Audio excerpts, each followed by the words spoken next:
অনেক সময় দেখা যায় যে সহজ একটি কাজ আমরা পারছি না। ইনশট অ্যাপের মাধ্যমে কিভাবে পিছনের ভিডিও সামনে আনবো এবং সামনের ভিডিও পিছনে নিব তার ছোট্ট একটি টিপস থাকবে আজকের ভিডিওতে। আসসালামু আলাইকুম রহমতুল্লাহ। হ্যালো ফ্রেন্ডস, এই যে আমি ইনশট অ্যাপে চলে এসেছি।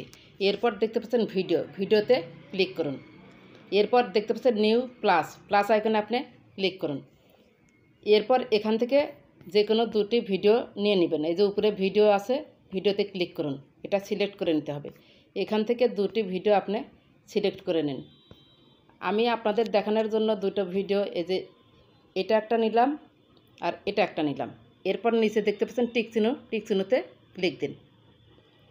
এরপর আমরা ভুলে যাই লোগো রিমুভ করার জন্য। প্রথমে যে অ্যাপ দিয়ে আপনারা এডিটিং করেন না কেন, ভিডিও সিলেক্ট করেই আপনারা লোগোটা রিমুভ করে দিবেন। এই যে লোগোর উপরে আমি ক্লিক করলাম, ইনশট লোগোর উপরে ক্লিক করলাম, ফ্রি রিমুভ অ্যাড দেখার মাধ্যমে এটা ফ্রি রিমুভ হয়ে যাবে।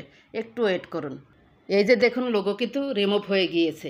এরপর আমরা রেশিও ঠিক করব। এই যে ক্যানভাস আছে না, ক্যানভাসে ক্লিক করুন।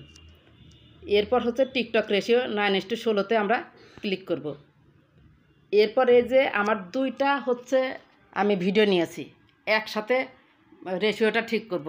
এই যে বাম পাশে ডাবল টিক চিহ্ন দেখতে পাচ্ছেন, এই ডাবল টিক চিহ্নতে ক্লিক করলে ক্যানভাস অ্যাপ্লাই টু অল, এই অ্যাপ্লাই টু অলে যদি আমি ক্লিক করে দিই, একসাথে সবগুলো রেশিও ঠিক হয়ে যাবে যতগুলো ক্লিপ আপনি নিয়ে থাকেন।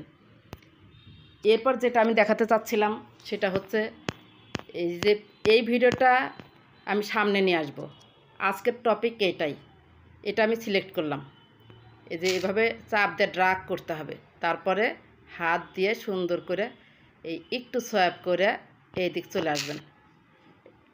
চলে এলো কিন্তু, তারপরে টিক চিহ্নতে ক্লিক দিন। এই যে দেখুন পিছনের ভিডিওটা কিন্তু সামনে চলে এসেছে আর সামনের ভিডিওটা পিছনে গিয়েছে। আশা করি ইনশটের এই ছোট্ট টিপসটি আপনাদের অনেক ভালো লেগেছে। ভালো লাগলে সাথেই থাকবেন। ভালো থাকবেন, সুস্থ থাকবেন। আল্লাহ হাফেজ।